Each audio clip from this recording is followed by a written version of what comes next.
in our export. So I think this year promises to be a good year as far as India's exports are concerned. Talking of the Indian market and talking of last 10 years, there has been a lot of diversification that has happened in India's export. Earlier we used to be excessively dependent on US and European market for our export, but in last 10 years, because of the diversification emphasis being given by Government of India through its foreign trade policy, our exports have now shifted southwards. We are now diversified. We have found newer markets in terms of Africa, in terms of Latin America, but still we feel that still lot of potential is there in exploring these markets further. In terms of products, also a lot of changes have happened in the basket of India's export.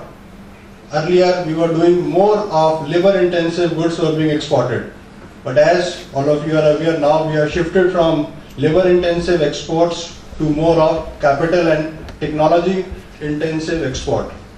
Petroleum, engineering goods, auto components have become the important item of India's export. So that way also the value addition in the Indian exports is taking place. Problems, of course, still there are a lot of problems as far as the Indian exporters are concerned. Few of them, as you are also aware, the first problem that India export faces is in terms of quality. Quality, when I say, it is the perceived quality by the buyers, what they perceive to be the Indian product's quality vis-a-vis the quality of its competing nations.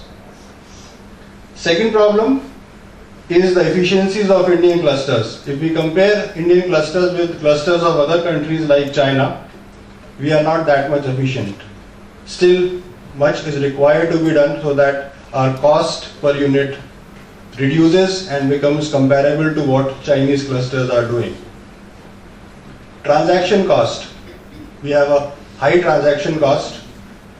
DGFT earlier constituted first committee for reduction of transaction costs. That has to a certain extent reduced that transaction cost amount of time required for exporting.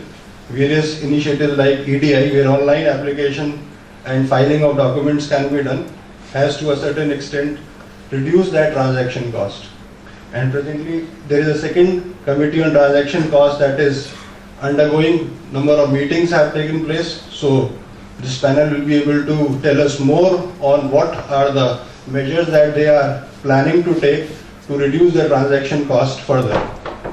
Because presently India ranks, I think, 132 as far as the World Bank trading across borders is concerned, out of 189 nations. So that is not a very promising figure for a country like India. Still, lot is required to be done. Brand image.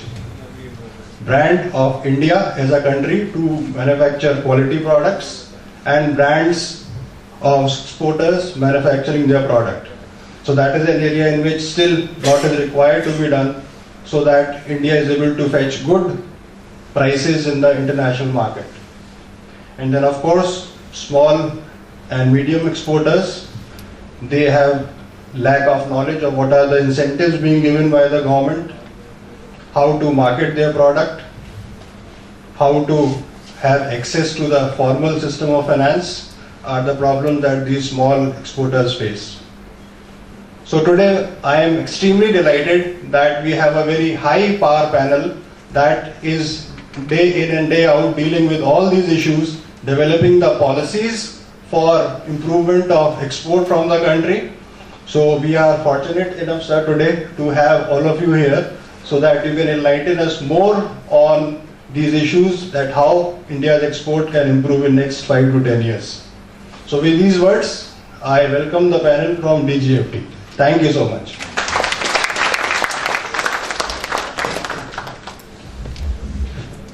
So may I now request Mr. Suiz to kindly address the audience.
Dr. Chaturvedi, Director of the Institute, Dr. Anupam Verma, the Deputy Director and Dean of the Institute, Professor Anuj Sharma, other professors, academicians of the Institute, and my dear young friends. I, on behalf of my BEST, BEST, we have named our team of Niryat Bandhus as BEST, Business Excellence Support Team, under the Niryat Bandhu scheme, are extremely happy to be present here in BIMTech. It's indeed our profound pleasure and proud privilege to be in this historical, lovely institute. We heard a lot about BIMTech, but this has been, as you're having a freshers evening today, you can consider us also as freshers. We come to your institute for the first time and have been very impressed by both the hardware and the software of the institute. You see, under the paragraph 2.51 of our foreign trade policy, we have this unique scheme called the Niryat Bandhu scheme, where as officers of the Directorate General of Foreign Trade, we are supposed to mentor the first generation entrepreneurs who take IECs, importer-exporter codes from us. We are supposed to leverage our knowledge of the foreign trade policy and handbook of procedures, mentor them, handhold them, and teach them about the tricks of international business, so that they can do well. But we have thought that we target not just the IEC holders, we'll also target the students of engineering and business schools in and around Delhi, so that if we are able to inculcate, we are able to ignite the fire in the belly of some of these students to become entrepreneurs, as your director said, inculcate the DNA of doing international business, we will be quite successful.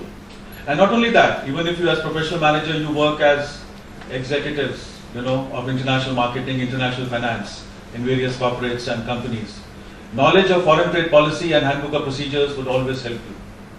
Because as I will tell you, as I navigate through my slides, I'll tell you that today we are increasingly become globalized.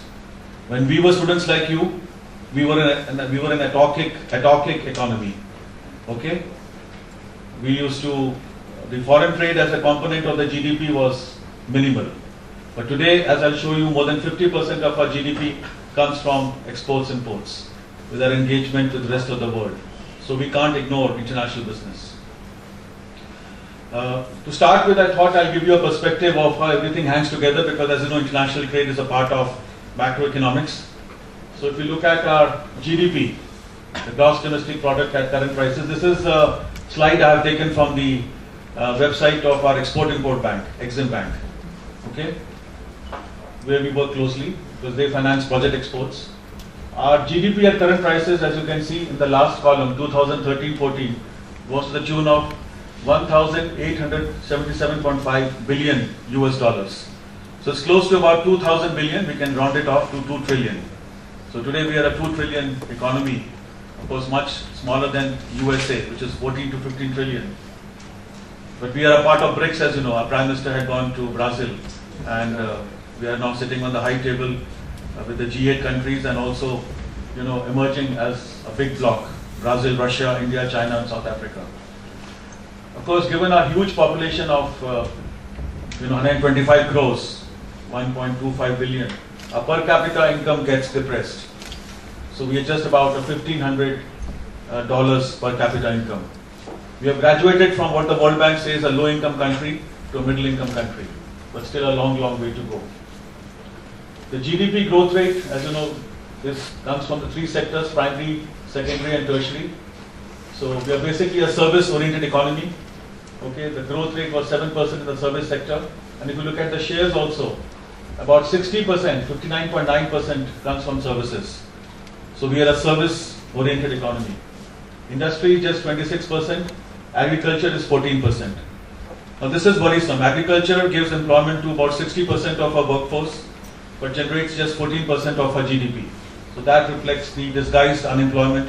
That shows the very low efficiency in the agriculture sector, which has to be improved. But more importantly for students like you, it is the industry which has to be pulled up by its bootstraps. We have to kick in the manufacturing investment cycle. Today they say China is the factory of the world. India is the office of the world. We are a service-oriented economy. But if you look at the employment elasticity in manufacturing is the highest. So we need to emulate our neighbor China and shift some of the manufacturing from there to India. And that's where, as I go along, I'll tell you, we need to also look at not just vigorous export promotion as a strategy, also look at efficient import substitution as a strategy.